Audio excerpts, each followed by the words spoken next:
বিসমিল্লাহির রহমানির রহিম। আসসালামু আলাইকুম, সবাইকে রমাদান মোবারক। আমি আজকে আমার যে কোয়েলগুলো ছিল আপনাদেরকে এর মধ্যে দেখাইছিলাম যে আমি কিছু কোয়েল ছোট থেকে বড় করছি, মেশিনে পড়েছিলাম, সে বাচ্চাগুলো বড় হয়েছে আর কিছু পরবর্তীতে কিনে আনছিলাম। তো সবগুলো মোটামুটি ডিম দেওয়ার কাছাকাছি চলে আসছে, কিছু ডিম দিচ্ছে, 7টা 8টাতে ডিম দিচ্ছে।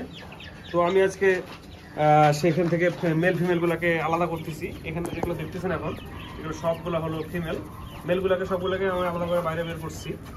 তো অনেকে একটা প্রবলেমে পড়ে যে কোয়েলের মেল ফিমেল কীভাবে চিনি, এটা একটা অনেকেই কনফিউশনে পড়ে যায় বা বাজারে কিনতে গেলেও একটা কনফিউশনে পড়ে যায়। তবে সেক্ষেত্রে আমি যে আমরা হাতে দুটো পাখি দেখতেছেন, এখানে দেখেন দুটো এই কালারেরটা ক্ষেত্রে কালো কালারের যেটা ব্রাউন, এই যে আমার ডান হাতে যেটা দেখতেছেন এটা হলো ফিমেল, আর বাম হাতে যেটা দেখতেছেন সেটা হচ্ছে মেল। সেক্ষেত্রে চিনবেন কীভাবে সেটা যদি দেখাই, এই যে এর গলার কাছে দেখেন মানে কোনো লাল মানে ঘন ছোপ আর কি, আর এটা লালটে ধরনের, আর এটা হলো একটু সাদা ফ্যাকাশে ধরনের আর কি। এটা দেখে মূলত এই কালারগুলোর মেল ফিমেল সাধারণত চেনা যায়।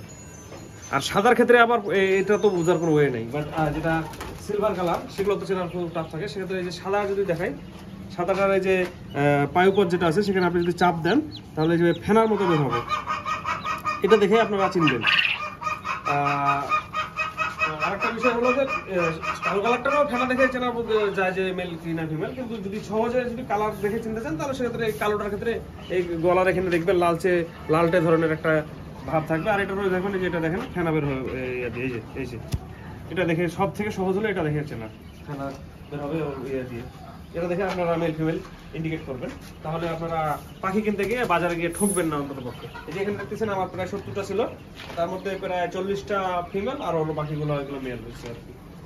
তো যাই হোক, সবাই তাহলে ভালো থাকেন, সুস্থ থাকেন, এবং আশা করা যায় যে আপনারা পরবর্তী এখন থেকে এই পর্যায় থেকে আপনার কোয়েল পাখি কিনতে গেলে আর ঠকবার সম্ভাবনা খুব কম থাকবে। সবাই ভালো থাকেন, সুস্থ থাকেন। আসসালামু আলাইকুম।